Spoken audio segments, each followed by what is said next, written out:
Ghana's former Finance Minister Ken Ofori-Atta and 6 others have been formally charged with corruption over contracts awarded to the SML company, which are alleged to have caused significant financial losses to the state. Our correspondent in Ghana's capital, Accra, Mawuena Egbeta, joins us now with more on this developing story. Eric, good morning to you, and thanks for making time. Good morning, Asanda. I'm glad that I could join. It's our pleasure. So where did this all begin? How was it discovered that there was corruption in the awarding of contracts within this SML company and the country's leadership? Was there some commission of inquiry? What happened? So this has been on for quite a while.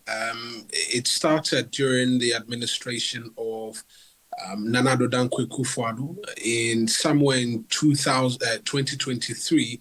There was an investigative piece put together by some investigative journalists, Manasseh Azuri, Mawuena Egbeta, and one other person, which revealed that contracts had been handed over to SML, which the expectation was that they were to undertake revenue assurances for the Ghana Revenue Authority. However, upon investigation and interrogation of key players within the revenue space, particularly petroleum revenue, it was revealed that the company was being paid for no work done.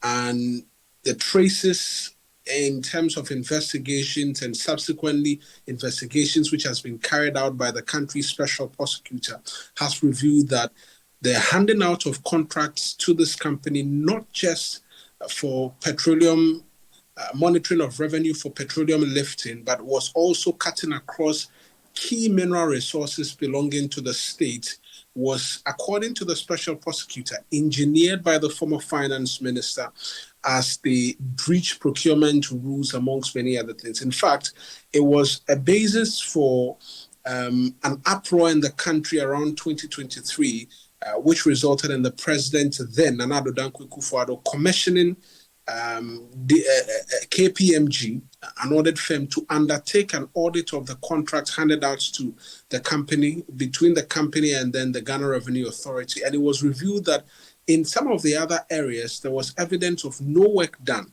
and hence the contract should be cancelled.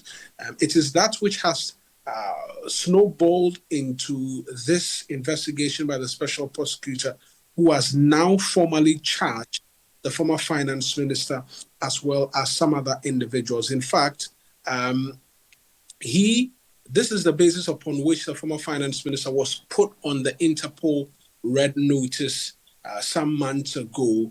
And now we know that charges have been formally slapped on not just him, but former commissioners of the Ghana Revenue Authority. In fact, these are principal actors or principal authorities responsible for all of the revenue which is collected in the country under the previous administration. And they all have been cited as having engaged or colluded in breaching financial laws and handing out contracts which did not bring value to the state. A reason why they've all been included in this charges which have been sent to the court. And we're expecting that proceedings will now start.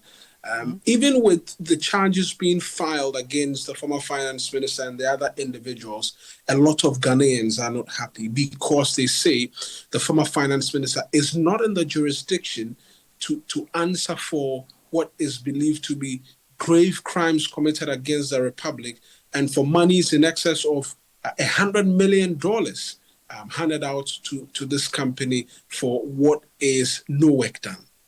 So who owns this SML company, this Strategic Mobilization Ghana Limited, and how are they connected to the former finance minister? Well, the beneficial owners, as we've come to understand, is not the former finance minister. In fact, the beneficiary owners are persons who used to work with the Ghana Revenue Authority.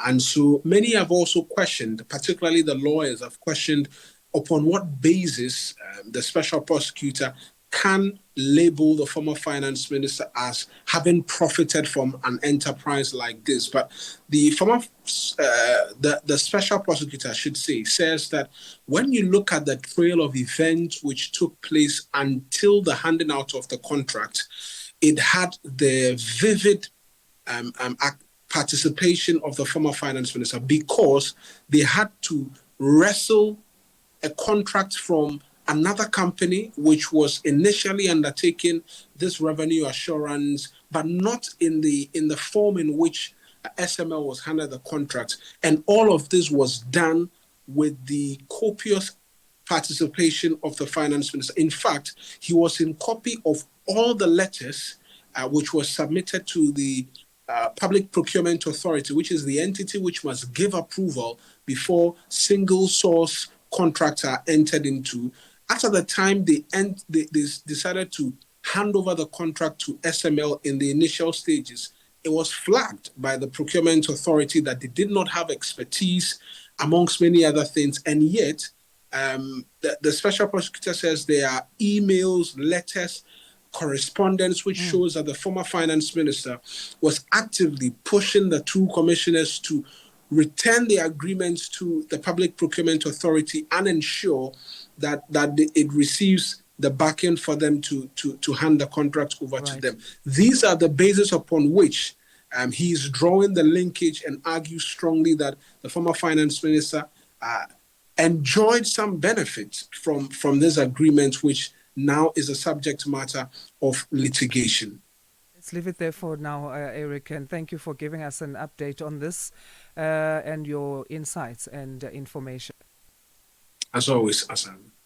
And it remains to be seen what that will mean then in terms of the impact it will have on public confidence in Ghana. Eric telling us that the Ghanaians, the ordinary citizens, are definitely not happy, and what this will mean for financial systems there. So Eric Mawuena Egbeta talking to us there from Accra on the latest developments in the case against Ghana's former Finance Minister Ken Ofori-Atta and 6 other accused. Annie Kalonji.